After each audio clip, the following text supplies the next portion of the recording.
to bestow, in his eyes, demeaning identity on those people. We see it also in terms of, in the Philippines, in terms of people's hair being cut, the standard way of imposing the vision of the institution upon you, part of the mortification of the self. I've often talked about it. So, we might shame someone, but we often shame them in ways that are, in effect, disintegrating their position within the community, eradicate. Whatever standing they had, that's gone. And that might be a good outcome, to tell someone what an absolute monster they are, the things they've done. And yet, of course, it leaves unanswered certain things. What about the crime? Well, I'm busy denouncing you. What about the harm that the crime has involved? To a victim, to their family, to the neighborhood. Maybe your actions have caused terror in the neighborhood. And am I really feeling any better? Is my situation being improved because your hair is being cut? So, are these necessarily these forms of retribution or denunciation? Are they actually dealing with that problem? Is there some underlying problem? You say you're a serious drug user and you commit a lot of crime. Gee, I wonder, might the two be related together? And also, of course, imagine if you monsterized someone. You're not fit for decent society. That's why we have to put you in prison. The great difficulty with that is that very few people who go to prison spend all the rest of their lives there. Most people who go to prison, they're going to come out. So in that sense, when we do things like invoke some kind of punishment, we might want to reflect on the fact that this is not going to happen forever. The person we're punishing is going to be our neighbor in due course. What kind of preparation would we want them to have had, such that we're happy to meet them on the street, beside our home, and so on. So, questions as to the problem and whether the traditional form of the criminal justice system can deal with it. So we have issues of cost, we have issues of recidivism, we have the cost of crime.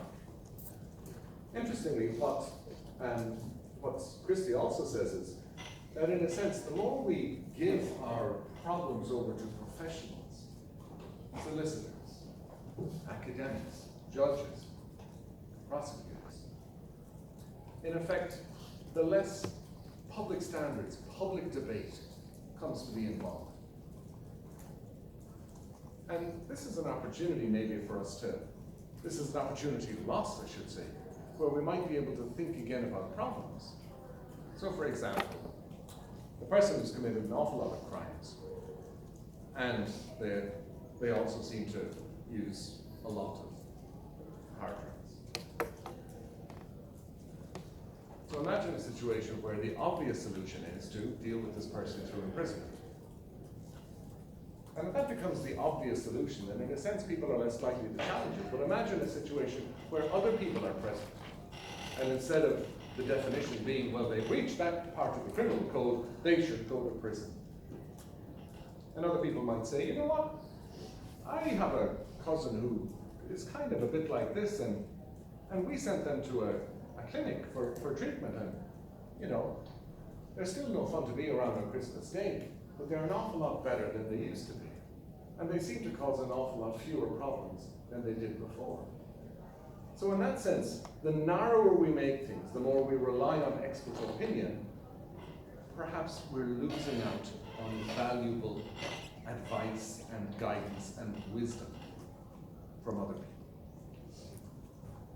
That's not a call to rely on populism full stop.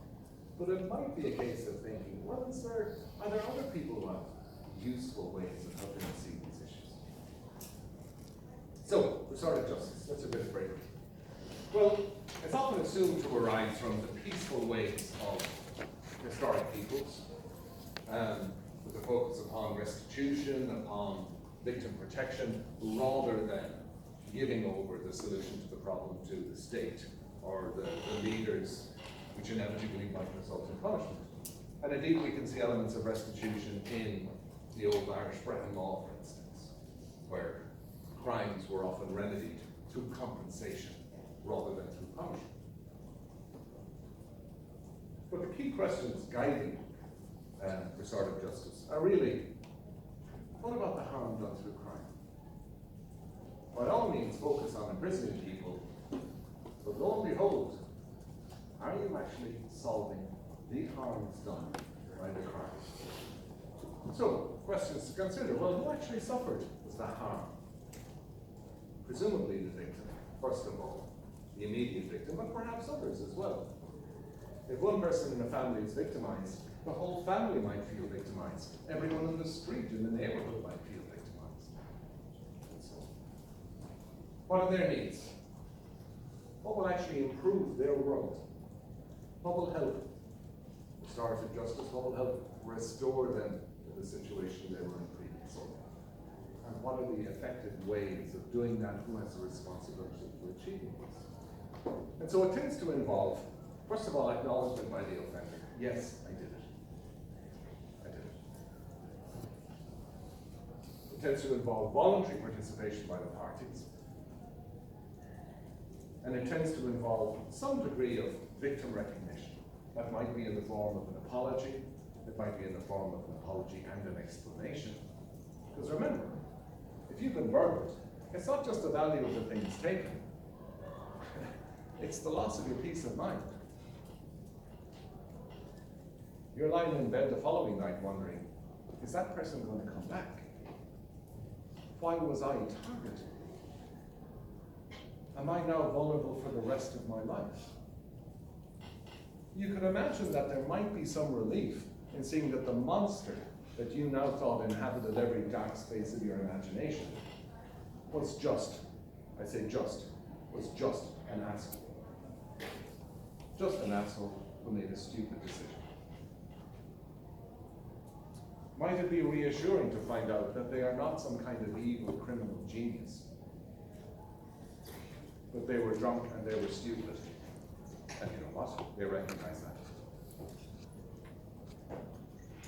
Might you sleep a little bit more soundly if that form of interaction or communication, or that material, which might not feed into the legal process controlled by professionals, if that formed part of the communication. And also, of course, what strategies would you take to repair the harm done? You broke windows, you took stuff, fix the window, bring the stuff back. You painted graffiti, paint it off.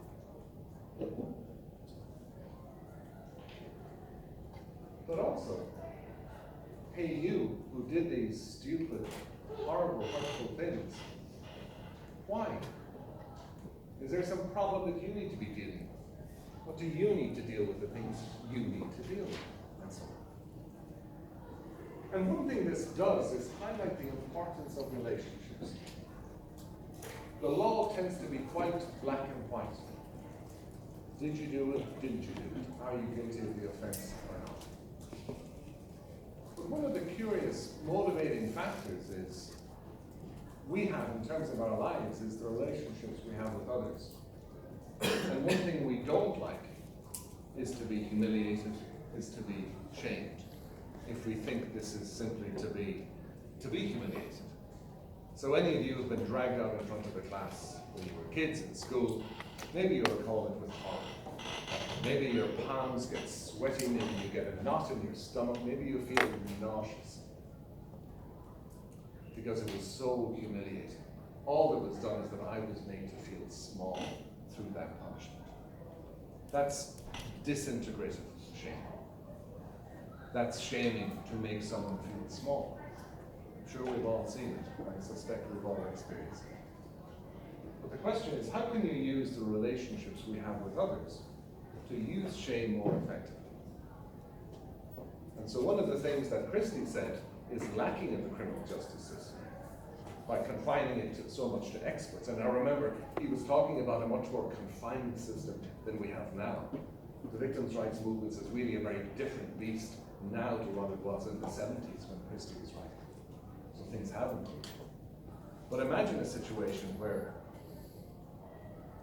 you know what, I'm disappointed in you because you did something stupid, and you know what, I know you can do so much better. So in that sense, there's a bit of reintegration going on. There's a challenge being put to somebody.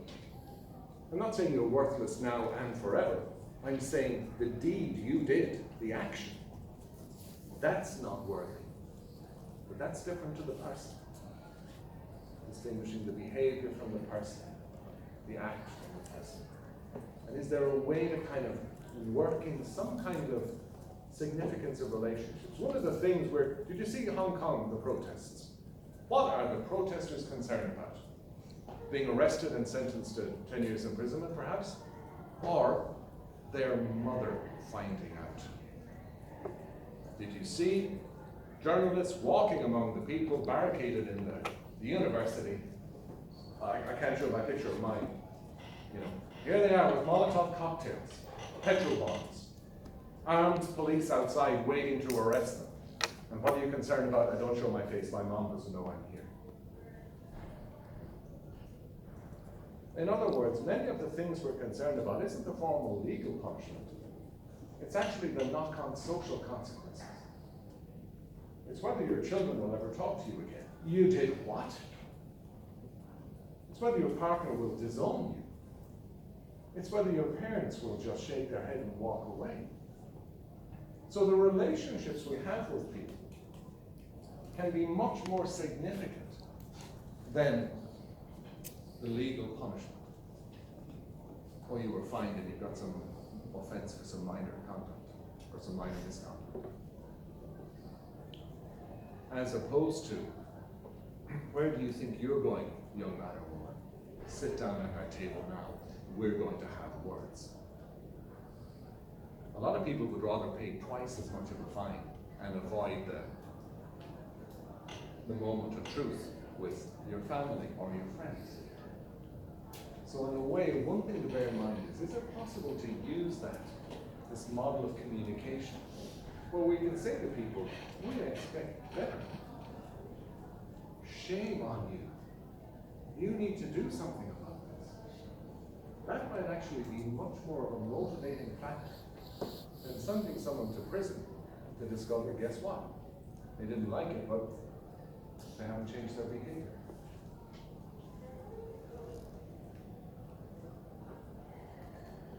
So, just talk very briefly about what might be. The format tends to be one of the key issues. The idea that you bring people together and have what's often termed a conference. In other words, a meeting. The offender, the victim, and the mediator. And often the offender will have some kind of support. Might be a family member, might be a community member, might be someone from a homeless hostel. It might be a police officer who arrested them. And they've arrested them many times, and I know you're not a monster, but my God, like your family are just tired of you. Am I the only one who will come and speak up for you? The victim, and maybe some kind of support, some kind of background people who will come along and help. And maybe even community representatives. Because the crime you do might have a knock-on effect on community life. You didn't just intimidate one person, you scared the bejesus out of everybody. So your responsibility isn't just to that individual victim, it's also to the community. What were you thinking? And so on. Does it involve dialogue? Yeah. Does it involve often an apology, some kind of recognition? But the idea that you actually are encouraged to, and perhaps even expected to speak. Why did this happen? Can't you see the consequences you've had on people? You haven't just stolen the television, you've stolen someone's peace of mind.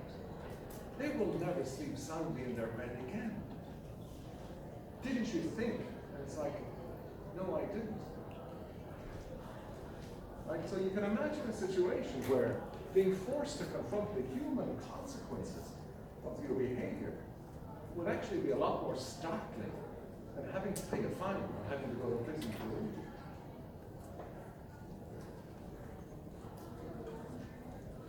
What do we know? Well, we know that victims tend to be much more satisfied with it. We know that conviction rates, reconviction rates, recidivism, insofar as we can measure it, seem to be either the same or in many cases lower. In other words, people who go through this process seem less likely to commit further crime in the future. There are also savings in terms of cost. If you can deal with it through, in effect, a community punishment, you now have to clean up all the graffiti in the street. First of all, there's a benefit to that. The community benefits from the graffiti being gone. The community benefits by not having to pay money down the drain to put someone in prison, but also perhaps the problem itself might be less likely to recur. Let's put it this way, what's the point in sending someone to prison if the graffiti remains on the wall? Surely, above all, it's a responsibility to address the harm arising from a crime. That should surely be at the kernel of our people. What do we see? We see an increasing recognition of the value of restorative justice on the part of the criminal justice sector. In fact, it might actually be a bit more popular among police officers, prosecutors, people in the prison system, than among members of the public at large. On the slides you can see the issues over evaluation and whatever concerns we might have. But I'll just, you can look at them at your leisure, right? But I'll just say one thing. We're probably going to see much more restorative justice in the future than we've seen in the past. So recognize it as something that is sensible to have an opinion about. But it is worth bearing one thing in mind. Sometimes people say, restorative justice, that person did something bad and they should suffer.